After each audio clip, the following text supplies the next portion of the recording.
Hey guys, and welcome back to the ES3 build series. This is video 5, and today we're installing electronics. Alright, so as you can see here, I've already got everything wired up. I didn't record this, but I got limited experience soldering and wiring electronics, but I was able to do this fairly easily. Followed the diagram that was included in the kit, and yeah, I didn't really have much trouble. So what I'm doing here now is I'm going to put the pickup selector switch in place. And what I'm doing right here is a little trick I learned from another YouTube video. I've threaded a piece of scrap wire through the hole, attached it to the post on the switch there. I'm going to use that to yank it up through the hole. As you can see, that hole is pretty far away from the pickup slot there. There's pretty well no way I'd be able to reach in and slide it into place. So it's a neat little trick there. It's pretty useful. Now I'm going to throw the hardware on top there, the nut and the washer, and hand tighten it into place. We've got it in place there now. I'm just checking to make sure it's the switch is toggling up and down. It's in the right position.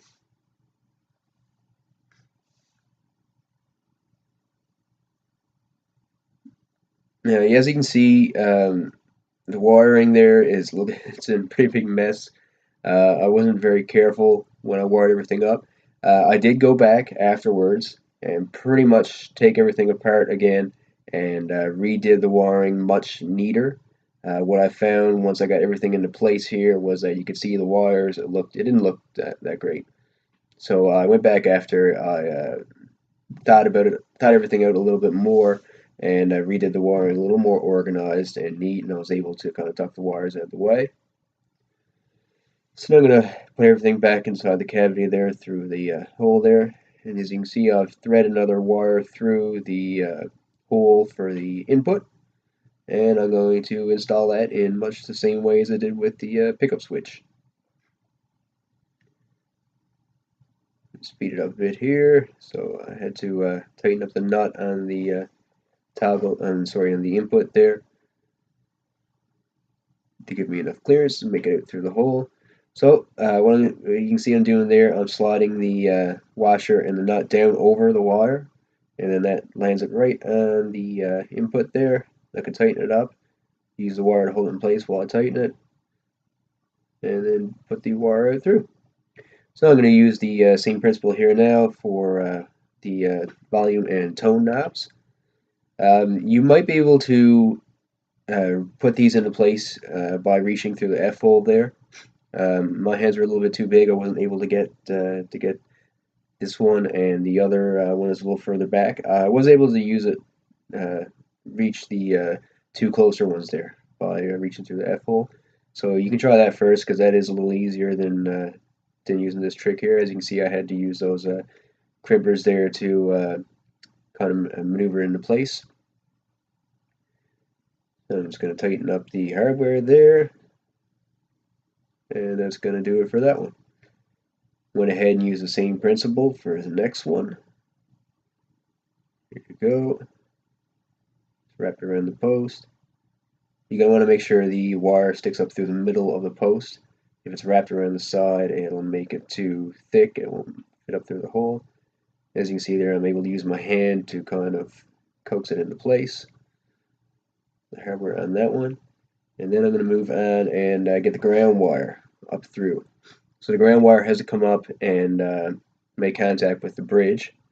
So I'm going to feed a wire down through the hole for the bridge pin, fasten it to the ground wire there, pull that up through, pick it up at the cavity there, and I think I just used used the pliers there just to hold it in place, and then went and taped it down. So as you can see, I've gone ahead and put the other two volume knobs into place. I didn't show you that, but I used the same principle as the other two. And now I'm going to lay the pickups into place.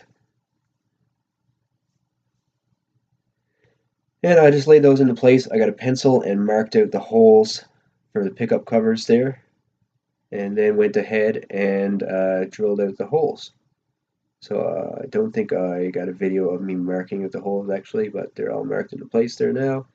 And I'm going to use my power drill here and drill out the holes.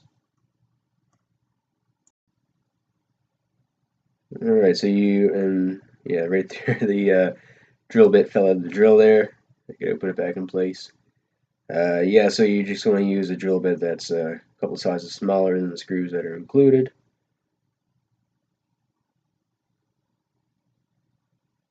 And there you go. So I'm going to put the pickups back into position and screw the screws in. I wouldn't recommend using a drill for this.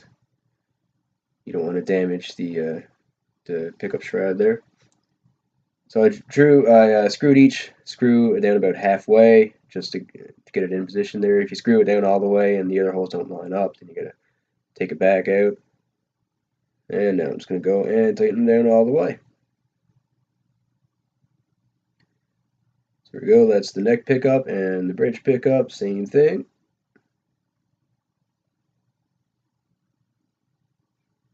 I did actually go back after and replace these pickups as well when I redid the wiring, and I installed some Vinum V57s. They're locally made pickups here in Newfoundland and Labrador.